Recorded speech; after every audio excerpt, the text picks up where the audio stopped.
गांव था। उस गांव में शाम ढलने के बाद कोई भी गांव वाला बाहर नहीं निकलता था, क्योंकि उस गांव में एक भूतिया समोसे वाला था। वो भूत रात को गांव में समोसे लेकर घूमता था। उसके समोसे की खुशबू पूरे गांव में फैल जाती थी। खुशबू से गांव वाले आकर्षित होने लगते थे और अपने घरों से बाहर आ जाते थे। वो भूत उन्हें उठाकर अपनी समोसे की दुकान पर ले जाता था और उन्हें मार देता था। इसीलिए गांव वाले अपने अपने घरों की खिड़कियां और दरवाजे रात को अच्छे से बंद रखते थे, ताकि समोसों की खुशबू अंदर न आए। एक दिन राजन शहर से 18 साल बाद अपने गांव लौटा था। अच्छा माँ, तुमसे तो मिल लिया, अब मैं जरा अपने दोस्तों से भी मिलाऊं। अच्छा जाओ, पर शाम ढलने से पहले घर लौट आना बेटा। हाँ माँ, ठीक है, मैं जल्दी आ जाऊंगा। राजन अपने दोस्तों से मिलने चला जाता है और मिलते ही राजू, श्याम, क्या तुम दोनों ने मुझे पहचाना? मैं तुम्हारा बचपन का दोस्त राजन, जो शहर पढ़ने चला गया था। यार तू मेरे दोस्त, इतने सालों बाद आया है तू गांव में। अच्छा दोस्तों, हम कितने सालों बाद मिल रहे हैं। चलो इसी खुशी में कहीं घूम कर आते हैं। नहीं नहीं, हम नहीं जा सकते। क्यों, क्या हुआ? तुम दोनों घूमने के नाम से इतने डर क्यों रहे हो? क्या तुम्हें नहीं पता, इस गांव में शाम ढलने के बाद घर से कोई नहीं निकलता बाहर। पर क्यों, क्या बात है? क्या तुम्हें नहीं पता, रात के समय गांव में समोसे वाला भूत घूमता है। जो भी उसके समोसों की खुशबू सूंघ लेता है, वो भूत उसे उठाकर अपने साथ ले जाता है और उसे मार देता है। शायद तुम्हें भूत के बारे में कुछ नहीं पता, इसीलिए तुम भी खिड़की दरवाजे अच्छे से बंद करके सोना। चलो भाई, अब घर चले, अंधेरा होने ही वाला है। इतना बोलते ही राजू और श्याम वहाँ से चले जाते हैं। ये दोनों भी ना कैसी कैसी बातें करते हैं। कोई भूत भूत नहीं होता। शायद ये दोनों मुझे डराना चाहते हैं। अगर कोई ऐसी बात है तो माँ से जाकर पूछता हूँ। राजन वहाँ से अपने घर जाता है और अपनी माँ को सब बताता है। माँ, आज मैं अपने दोस्तों से मिलने गया था ना, तो वो लोग बड़ी अजीब सी बात कर रहे थे, कोई समोसे वाले भूत की। अगर कोई बात है तो बताओ ना माँ। अब इस बारे में कल बात करेंगे बेटा, अभी रात बहुत हो गई है, अभी तू सो जा। हाँ? फिर राजन अपने कमरे में सोने चला जाता है। राजन अपने दोस्तों की कही बातों पर ज्यादा भरोसा नहीं करता, जो उन्होंने भूतिया समोसे वाले की बात कही थी, और वो खिड़की खुली रखकर ही सो जाता है। और रात में भूतिया समोसे वाला हाथ में समोसे की प्लेट लेकर गांव में घूमता है। ओ गांव वालों, जरा खिड़की खोल कर कोई हमारे भी दर्शन कर लो। हम भी तो तुम्हारे अपने हैं, एक बार तो दर्शन कर लो हमारे। ये मेरे बनाए हुए गर्मा गर्म समोसे तो चख लो एक बार। पर किसी के भी घर की खिड़की नहीं खुली होती।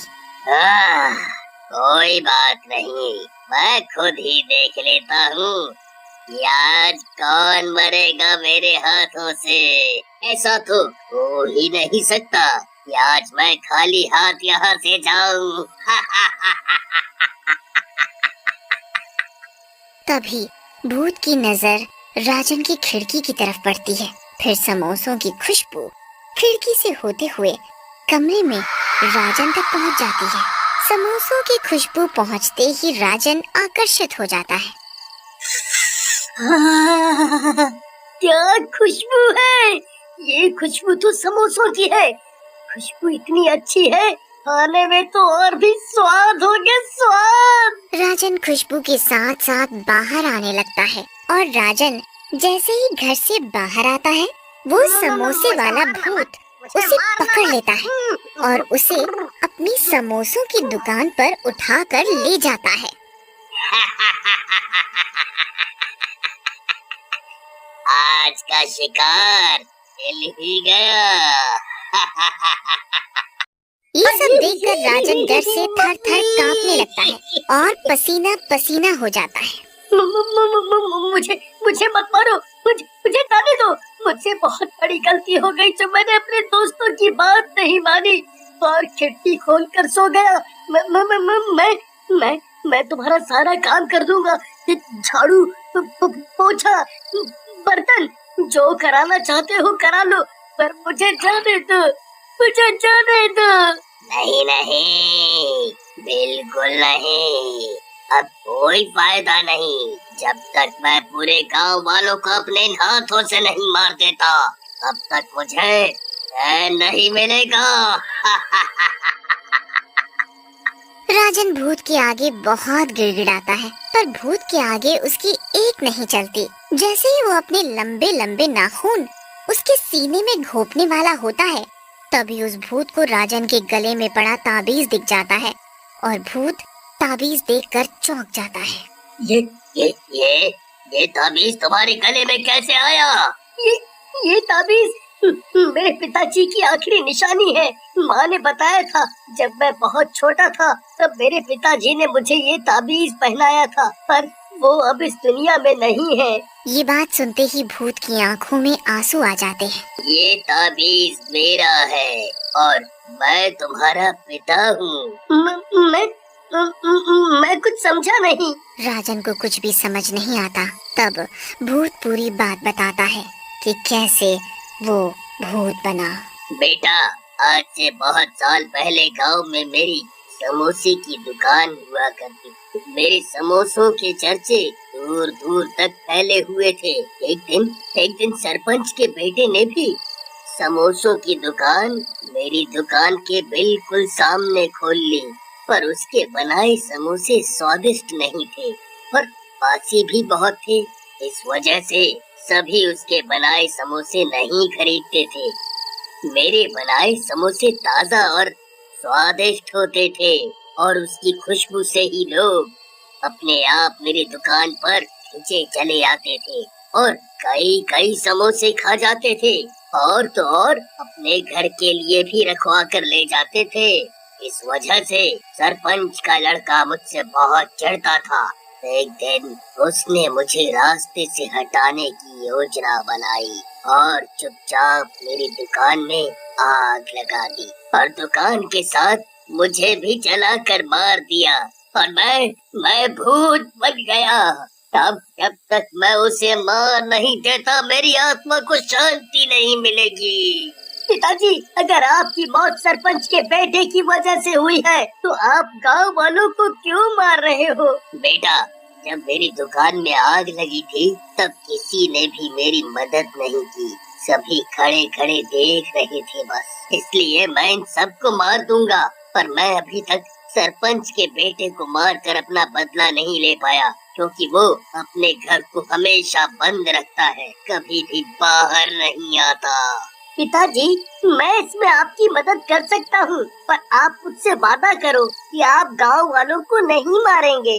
भूतिया समोसे वाला राजन की बात मान लेता है और फिर राजन पूरी योजना बनाता है कि कैसे सरपंच के लड़के को घर से बाहर निकाला जाए। योजना के हिसाब से एक दिन राजन चुपके से सरपंच के घर की खिड़की पर समोसे से भरी प्लेट रखाता है। कुछ देर बाद सरपंच का बेटा समोसे की खुशबू से आकर्षित हो जाता है और घर से बाहर आ जाता है। अब मैं तुझे मार कर अपना बदला लूंगा। पर तुम मुझे मारना क्यों चाहते हो? है? और इस राजन को तो तुम कुछ भी नहीं कर रहे हैं? क्योंकि तुम मेरे कातिल हो। तुमने मुझे मारा है, इसने नहीं, और गांव वाले भी निर्दोष हैं। मैं और तुम्हारा कातिल? कौन हो तुम? है? कौन हो तुम? इसके बाद भूत अपने असली रूप में आ जाता है। बंसी, तुम? ठीक पहचाना, बंसी हूँ मैं। तुमने मुझे जलाकर मार डाला था, याद आया? देखो बंसी भाई, देखो मुझे माफ कर दो। मुझसे बहुत बड़ी गलती हो गई थी। मुझे माफ कर दो बंसी भाई, मुझे माफ कर दो। और उसके बाद से उस भूत ने कभी भी किसी को परेशान नहीं किया।